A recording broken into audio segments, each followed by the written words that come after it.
Seja bem-vindo, galera, a mais uma celebração online da ICF Rio de Janeiro. E hoje eu tô muito animado, assim, eu não vejo a hora da gente se abraçar, a gente tá aqui junto de novo. E, eu tô muito feliz porque celebração online, embora seja ainda um pouco frio, a gente não tá junto, a gente consegue sentir a presença de Deus e através da série que a gente está vivendo aí nesse mês sobre Amazing Sunday, cada domingo a gente vem com um tema novo, um tema diferente para a nossa vida, tem nos ajudado a nos tornar parecido com Jesus e a ter uma caminhada nesse momento tão difícil para a gente, da nossa igreja. Não vejo a hora da gente acabar com essa obra aqui, a gente começar a igreja novamente e tenho certeza que com a ajuda de Deus a gente vai chegar nesse momento. E durante esse processo a gente pode se alegrar e dar novos passos na nossa vida. Hoje o tema a gente vai falar sobre mente, sobre pensamento, aquilo que a gente pensa, tudo que a gente pensa na nossa vida, ela às vezes determina a direção da nossa vida. Então a gente precisa cada vez mais levar esse órgão, essa nossa mente a sério e saber o que acontece com ela para que a gente possa viver princípios de Deus. E hoje eu quero começar basicamente a refletir sobre isso. E uma coisa da nossa vida que acontece, que me estressa, é porque a gente toma, às vezes, decisões erradas. E muitas das vezes a gente não sabe o porquê isso acontece. Como, por exemplo, você faz uma dieta, nos 5 dias, primeiros dias, você consegue mandar benzão. Chega no 6º dia, o que acontece? Você cai de boca num sorvete de creme delicioso e você pensa, cara, por que eu fiz isso? Por que eu abri mão do meu trabalho de 5 dias para ter esse momento agora de prazer?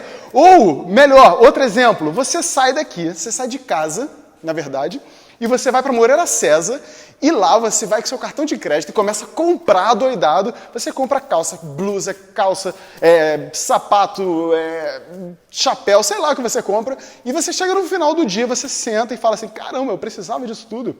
Por que eu gastei tanto dinheiro nisso, numa coisa que eu não precisava? Ou outro exemplo também na área de relacionamento, você sabe que você tem que pedir perdão, você sabe que você errou com essa pessoa, mas você fica com charme, não sabe o porquê e não quer dar um passo em pedir perdão para a pessoa. Isso são decisões na nossa vida que eu não entendo por que isso acontece. E hoje a gente vai conversar um pouco sobre isso e entender o porquê a nossa mente, os nossos pensamentos, ela determinam a direção da nossa vida. E para isso, eu quero chamar aqui hoje a Amanda Antunes. Vem para cá, Amanda. Amanda, ela é psicóloga e hoje, no dia da gravação, é dia do psicólogo. Meus parabéns. Obrigada. Deus te abençoe muito. Amém. E além dela ser psicóloga, ela é a nossa líder do time de Guest Experience. E Amanda, me ajuda um pouco aqui com a pregação e entender por que a gente tem esse tipo de comportamento? Por que às vezes a gente toma decisões impensadas e decisões que a gente não queria tomar? Então, antes de mais nada, a psicologia ela é uma ciência que tem algumas linhas teóricas. A minha linha teórica é a terapia cognitivo-comportamental. E a terapia cognitivo-comportamental, mais conhecida como TCC, a gente explica que nós somos seres dotados de pensamentos, esses pensamentos se transferem em emoções e essas emoções se traduzem em comportamentos. Então, tudo começa na nossa mente, como você falou. O nosso pensamento guia as nossas atitudes, isso é verdade. É simples, mas na prática a gente aprende a lidar com isso, a entender o que eu estou pensando, por que eu agi assim. Só que isso tudo vem muito lá de trás, que são as nossas crenças, que a gente chama de crenças centrais e intermediárias. Suponhamos que eu nasci num meio onde a minha família não acredita em mim e fala que eu não sou capaz de passar por uma faculdade pública, né, que é algo que não é tão fácil, né? Você tem que se dedicar, você precisa estudar, você precisa ter um certo entendimento. Então, eu cresci num meio onde as pessoas falam, você não vai passar, você não consegue, fala sério, olha a nota que você tirou nessa prova. Então, com isso, eu crio uma crença de que eu não posso, eu não consigo. E a crença intermediária é como eu vou criar regras para direcionar a minha vida, a grosso modo falando. Então, ao invés de estudar mais para conseguir passar por uma faculdade pública, ou para um concurso público, ou para uma vaga um pouco mais difícil, eu vou evitar, por exemplo, né? Não, eu prefiro fazer uma coisa mais fácil, porque no fundo eu sei que eu não vou, eu acho, na verdade, né, que eu não vou conseguir, porque eu ouvi isso. Mas por que você não vai conseguir, se você nem tentou? Porque, na verdade, você foi ensinado, né? usando essa palavra, você foi ensinado. Então você acredita fortemente que você não vai conseguir. E se fosse ao contrário? E se você tirasse uma nota ruim em matemática e seu pai falasse, tá tudo bem, na próxima... É uma grande vantagem que você tem, né? Exatamente. Na próxima, a gente vai conseguir, a gente vai estudar, se for preciso a gente paga uma aula de reforço, ou o papai estuda com você. Eu estou usando o exemplo da família, mas podem ser outros modelos, né? A gente usa isso como modelagem também, né? Tipo, eu vou ensinando o meu filho, ou o meu priminho, ou a pessoa que convive comigo ali, que essa pessoa pode. Então ela cria e uma observação também, todas as nossas crenças, a gente tem muitas, nem todas são ruins, tá? As que não são tão boas são essas que criam comportamentos adaptativos, que me levam a agir de uma forma que não é saudável para mim ou para o meio onde eu estou vivendo. Não sei se está fazendo sentido. Muito bom. Isso ajuda muito a gente a entender que tudo que a gente pensa, tudo que a gente acredita, o que a gente alimenta a nossa mente, vai acabar influenciando no modo da gente ser, no que a gente faz. Exatamente. Muito bom. Exatamente. Isso é muito sensacional e é muito importante, porque a Bíblia também ajuda e dá várias dicas na palavra de Deus, que a mente, a gente deve treiná-la e a gente deve posicioná-la na vontade de Deus. E é exatamente isso que acontece na psicologia. Tudo que a gente acredita acaba se transformando numa realidade para a nossa vida. Exatamente. Certo? Eu estou falando besteira? Tudo começa na sua mente, né? O ser humano não reage aos fatos em si, já dizia o meu querido Aaron Beck. O ser humano não reage aos fatos em si, mas a interpretação que ele faz dos fatos. E essa interpretação, resumindo, ela vem da forma como eu fui ensinada, como eu aprendi. Muito bom. Poxa, Amanda, muito obrigado. Eu acredito que isso vai ajudar muita gente a entender a importância do que a gente deve acreditar.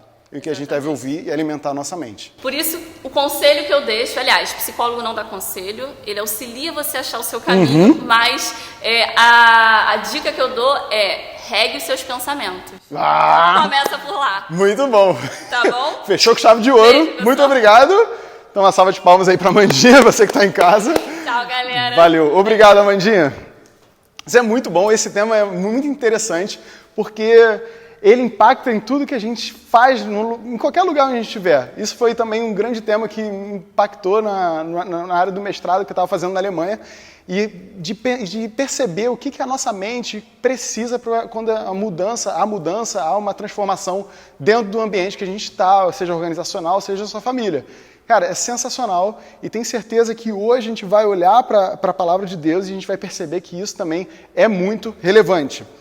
Eu tenho um exemplo pessoal sobre pensamento e mente. Para mim, a minha mente é um campo de batalha. Eu consigo parar aqui com vocês e a gente vai pregar sobre a palavra de Deus, mas o que acontece na minha mente antes da preparação e depois da preparação, às vezes não é uma coisa muito boa. É uma batalha constante de pensamentos positivos, pensamentos negativos, de verdades e mentiras, e a gente deve, com a ajuda de Deus, botar isso no lugar certo para que a gente possa se tornar mais parecido com Jesus.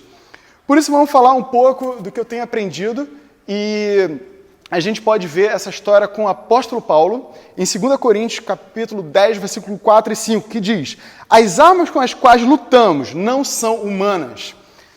Ao contrário, são poderosas em Deus para destruir fortalezas. Destruímos argumentos e toda pretensão que se levanta contra o conhecimento de Deus e levamos cativo todo pensamento para torná-lo obediente a Deus. Nesse versículo está dizendo que existem fortalezas, e fortalezas são, no contexto, atreladas a pensamentos. Constantemente temos pensamentos que são baseados em padrões destrutivos, mentiras e decepções que acabam influenciando o nosso modo de ser. E Deus aqui é da seguinte opinião de que a gente deve destruir essas fortalezas, não com armas mundanas, mas sim com armas espirituais, com a ajuda de Deus. Em outras palavras, como a Amanda explicou aqui, a gente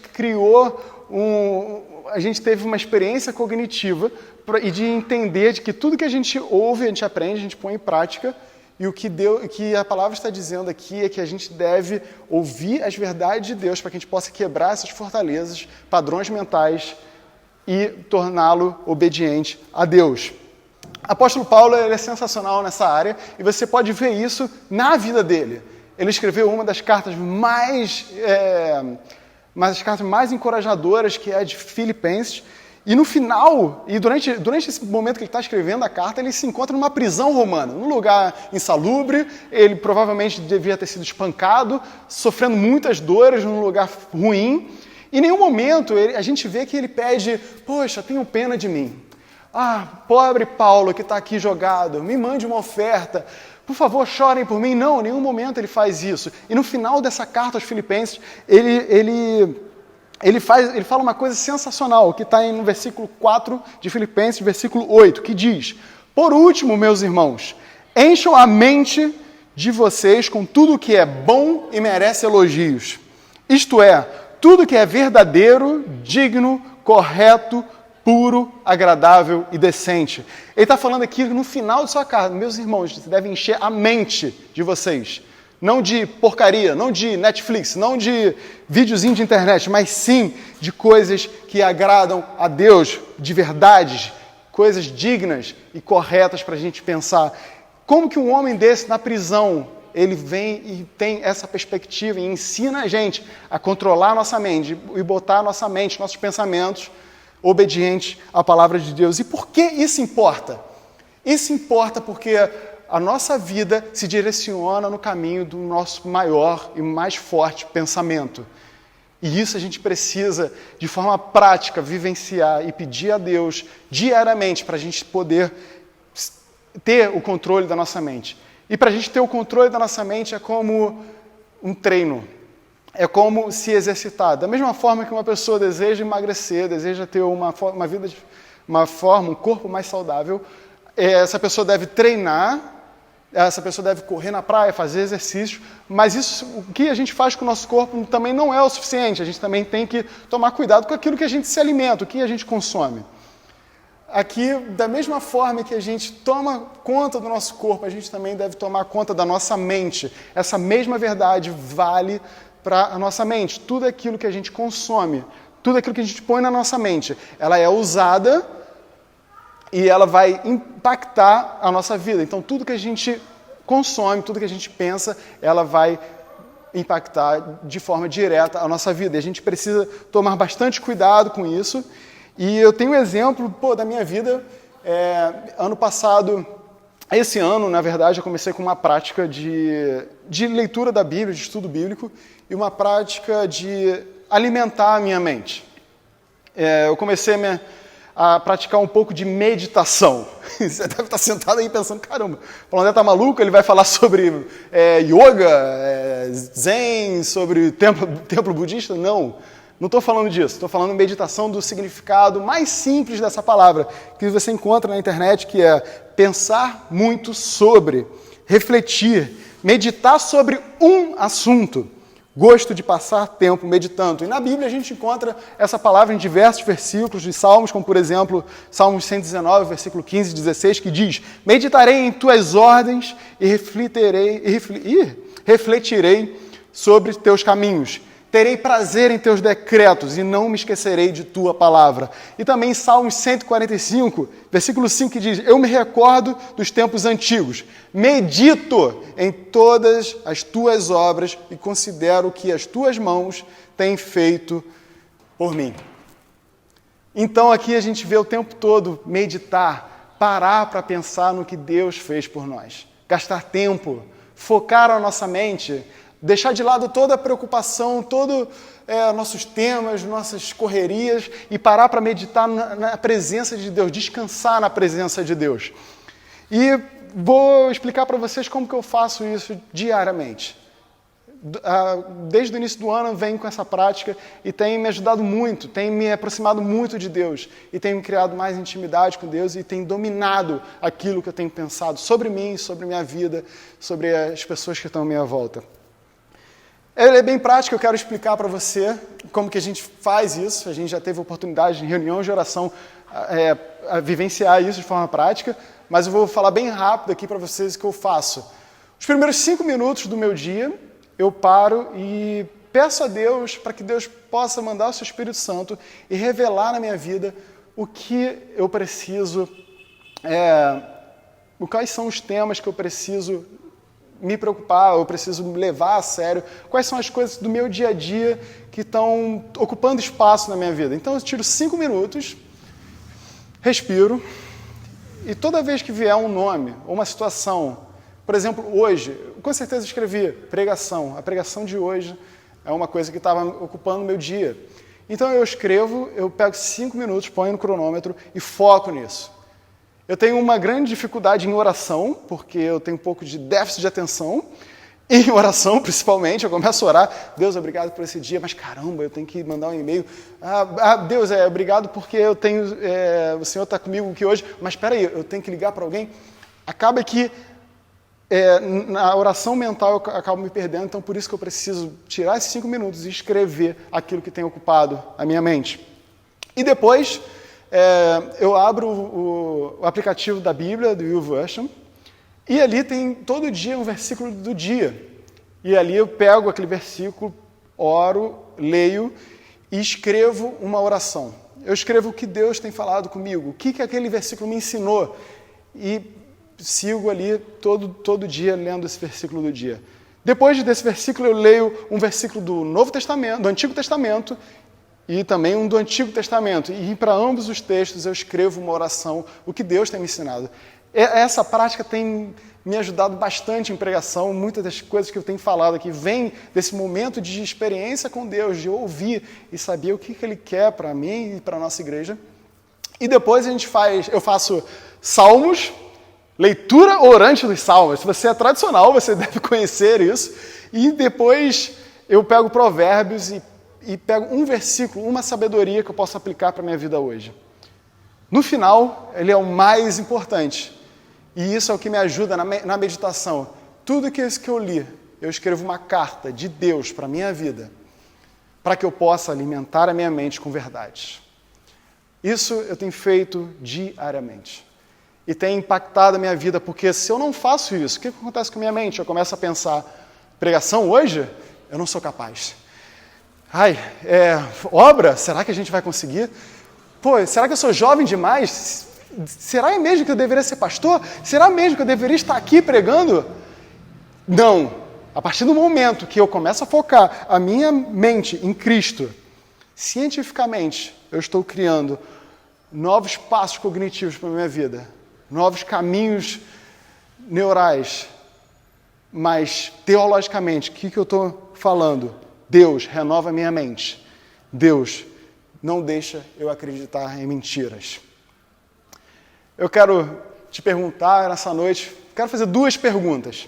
Eu tenho certeza que as 2 perguntas vão falar direto ao seu coração. A primeira é: quais são as fortalezas que têm segurado você? Onde você se encontra vítima dos seus pensamentos, onde você encontra vítima de padrões destrutivos para a sua vida, onde você tem acreditado há décadas, anos, e não consegue se livrar.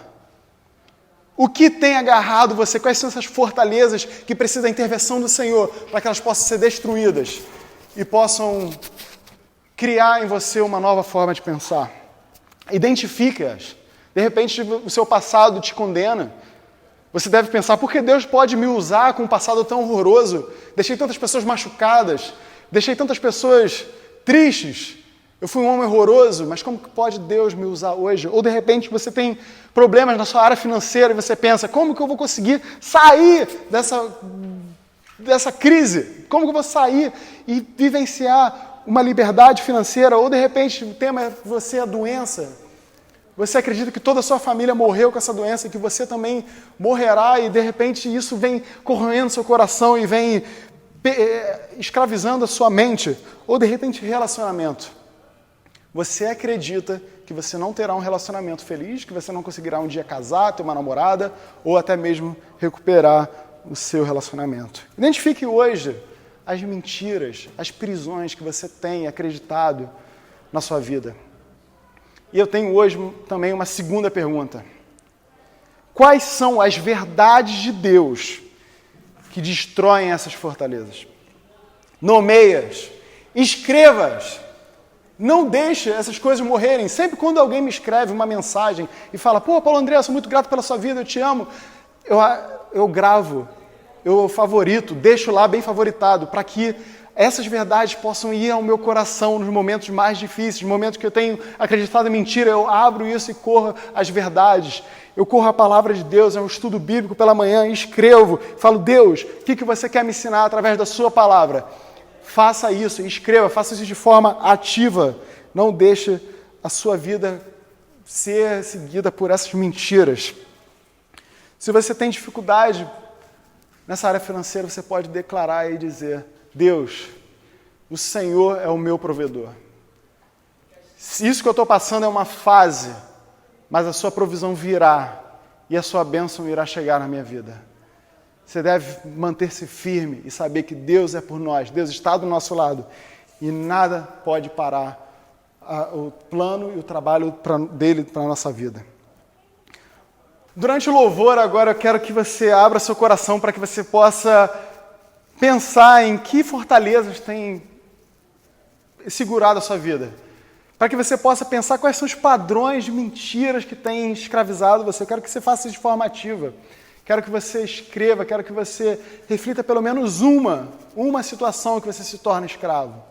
Pensamentos negativos que não deixam você seguir. Eu quero que você identifique uma delas e, ao mesmo tempo, você vai identificá-la e vai respondê-las com uma verdade. Uma verdade que Deus prometeu para você. A palavra de Deus ela é cheia de dicas, ela é um manual para a nossa vida. E dentro dela, ela tem passagens que servem para que a gente possa ter vida, possa viver de forma abundante, de forma alegre.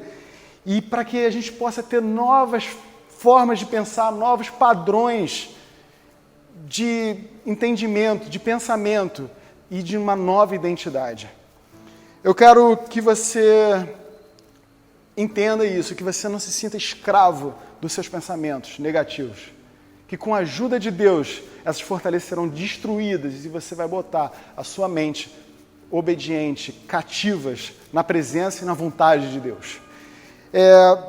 Se você se sente hoje vítima, se hoje tem muitas preocupações, eu quero te encorajar hoje a declarar sobre a sua vida que isso não te pertence mais.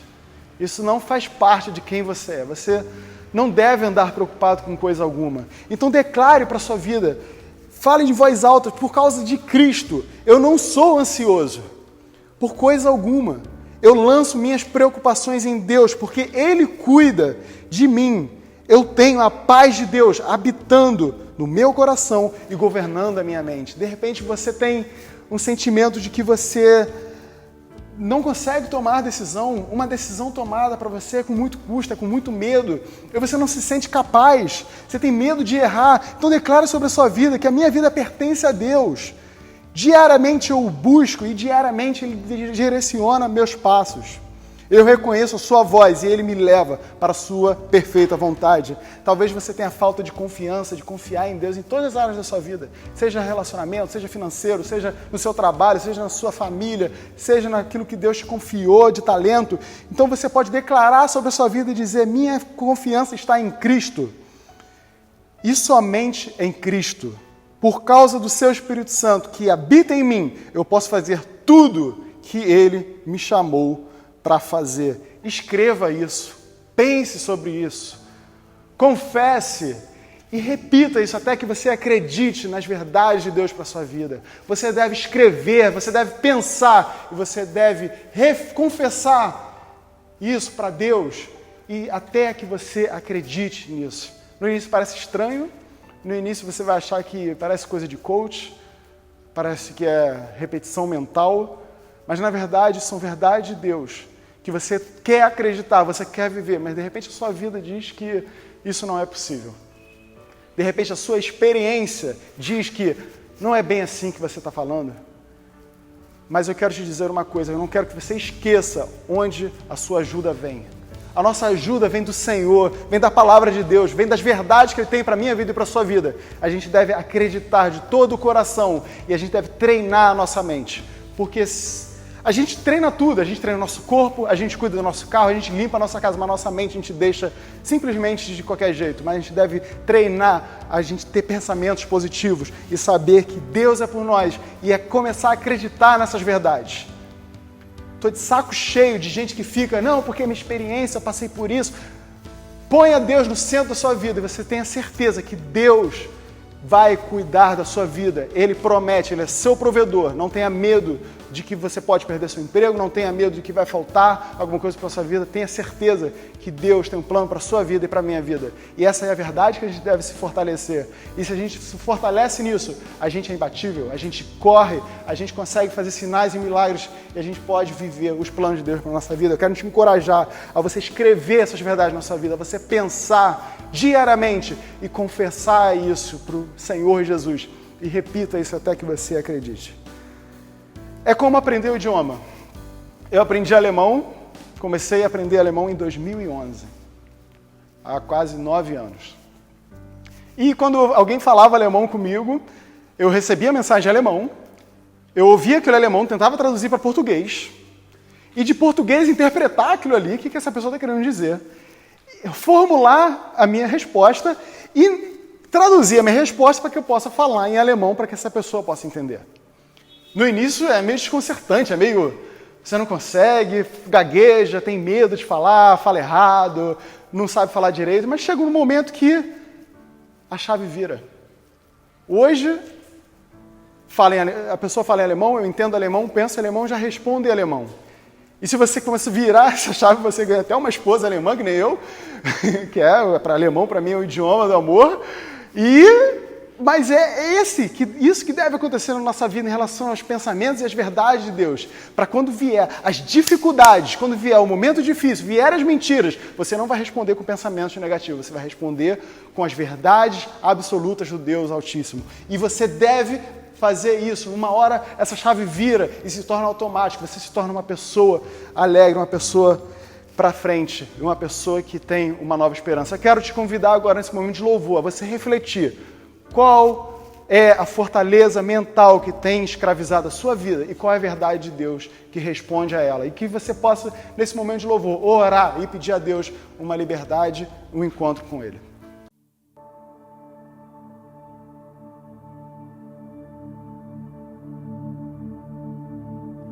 No início eras a palavra, com Deus Altíssimo.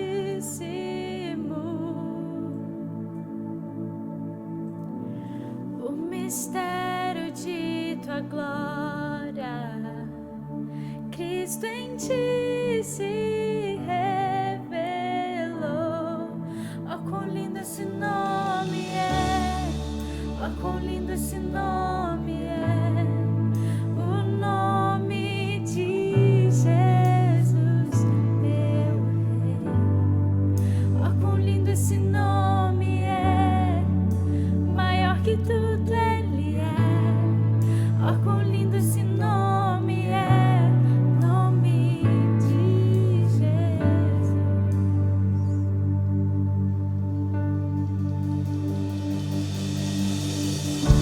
Deixou o céu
Espero que você tenha uma experiência com Deus nessa noite, que você saia daqui com uma nova decisão. Eu quero ser bem sincero com vocês hoje à noite. Eu vou contar um pouco da minha vida, um pouco do que eu faço depois do estudo bíblico que eu contei para vocês no meio da pregação. Diariamente eu tenho feito declarações para a minha vida que são diretamente atreladas às dificuldades, às mentiras que eu batalho na minha vida diariamente. Mentiras que me escravizam como eu não sou suficiente, mentiras de que sou jovem demais. Como que eu posso pregar hoje? Como que eu posso falar da palavra de Deus sendo tão jovem? Pensamentos que me caçam diariamente, uma batalha em botar Deus no primeiro lugar na minha mente. Eu sou consumido pelas expectativas das outras pessoas. O tempo todo tentando correr atrás e suprir as expectativas dos outros, o que gerou em mim uma postura de ser workaholic, de trabalhar demais, de ter desempenho, de fazer o máximo, de dar o melhor, com o único objetivo de suprir expectativas de outras pessoas. Isso me fez negligenciar a minha família. Quantas vezes negligenciei antes de um casamento de estar em casa com a minha família, de curtir tempo com eles. Negligenciei a minha saúde. Nos últimos anos eu engordei pra caramba. Negligenciei várias vezes meu relacionamento com Lisa por botar essa expectativa em primeiro lugar. Isso me faz uma pressão enorme de desempenho, uma pressão de dar o melhor. Também a pressão de comunicar a palavra de Deus de forma precisa, de forma dinâmica e interessante para uma geração que é desinteressada, desengajada. Isso traz para mim uma grande batalha, um grande peso, e em cada preparação é muito peso. O que esse sentimento de pressão, de desempenho, me faz me perguntar, minha esposa, 6, 7 vezes depois de uma pregação, foi boa? E aí, gostou? E muitas das vezes ela vira e fala, eu não vou nem responder, você tem que perguntar a Deus, porque Deus tem a resposta para você. Você tem que fazer o que você faz para agradar somente a Jesus Cristo. Um desafio de liderar uma igreja que Deus vem abençoado e combinar com todos esses questionamentos, esses conflitos e essa pressão é para a minha vida um incêndio que não se apaga. Como que eu consigo continuar nessa jornada sem que meu coração azede, sem que eu desista? Eu declaro verdades de Deus para a minha vida e eu treino a acreditá-las. Todo dia pela manhã, eu declaro para a minha vida seguintes frases que estão atreladas diretamente às dificuldades que eu venho passando. E ela começa assim: Jesus é o primeiro da minha vida. Eu existo para servir e glorificar a Ele. Eu amo minha esposa e eu vou entregar a minha vida para servi-la. Meus filhos irão amar a Deus e servir com todo o coração. Eu vou nutri-los, equipá-los, capacitar, treinar, para que eles possam fazer mais do que imaginam, do que eles poderão fazer para o reino de Deus. Eu amo pessoas. Eu quero sempre acreditar no melhor do próximo. Eu sou disciplinado. Cristo em mim é mais forte do que os desejos errados. Eu estou crescendo sempre, todos os dias mais próximos de Deus. Por causa de Cristo, minha família está mais próximo dele, meu corpo se torna mais forte, a minha fé cresce e minha liderança se torna mais afiada. Eu sou abençoado, capacitado, preparado e chamado para alcançar mais pessoas e pessoas que estão distantes de Deus. Eu sou criativo, inovativo, dinâmico, focado e abençoado além da média, porque o Espírito Santo habita em mim. Eu desenvolvo líderes. Isso não é o que eu faço aqui, isso é o que eu sou. Eu acordo com um propósito, direção e significado todos os dias da minha vida. Minhas palavras, pensamentos e imaginações estão sob o domínio do poder de Cristo. Eu levo meus pensamentos cativos e faço-os obedientes a Deus. Eu dou o meu melhor para Deus, até mesmo quando eu não consigo. Ele será relevante, porque Deus age por mim. O mundo será diferente e melhor, porque eu servi Jesus hoje. Por que isso é importante para a nossa vida? Porque a nossa vida é guiada pelo maior pensamento que a gente tem. Tudo que a gente entra na nossa mente, ela sai na nossa vida. E o que a gente precisa fazer? A gente precisa combatê-las com armas espirituais e não armas humanas. A gente não consegue viver uma vida positiva com pensamentos negativos. Eu quero te convidar hoje à noite a gente orar e pedir para Deus nesse final, para que Ele possa tocar o nosso coração e que a gente possa ter essa semana treinando para se aproximar mais das verdades de Deus. Senhor Jesus, obrigado pela vida de cada um que está ouvindo essa pregação hoje. Te peço que eles possam sair daqui hoje com uma decisão de se tornar mais parecido contigo e de entregar a nossa mente, nossos pensamentos na sua vontade, na sua presença e saber que tudo aquilo que a gente pensa deverá estar na sua ordem, estar na sua vontade e deverá servir para que o seu reino cresça e para que pessoas possam conhecê-lo, Pai. Por favor, Jesus, abençoa a nossa igreja, que a gente seja uma igreja positiva, uma igreja que tenha esperança e saiba que o melhor ainda está por vir, porque Deus é por nós e que Ele já venceu todas as batalhas. Que o Senhor abençoe a nossa semana, que a gente possa vivenciar isso de forma vibrante, dinâmica e alegre, Pai. Em nome de Jesus, amém. Muito obrigado pela sua presença aqui hoje, que Deus te abençoe e a gente se vê domingo que vem na celebração online. Valeu!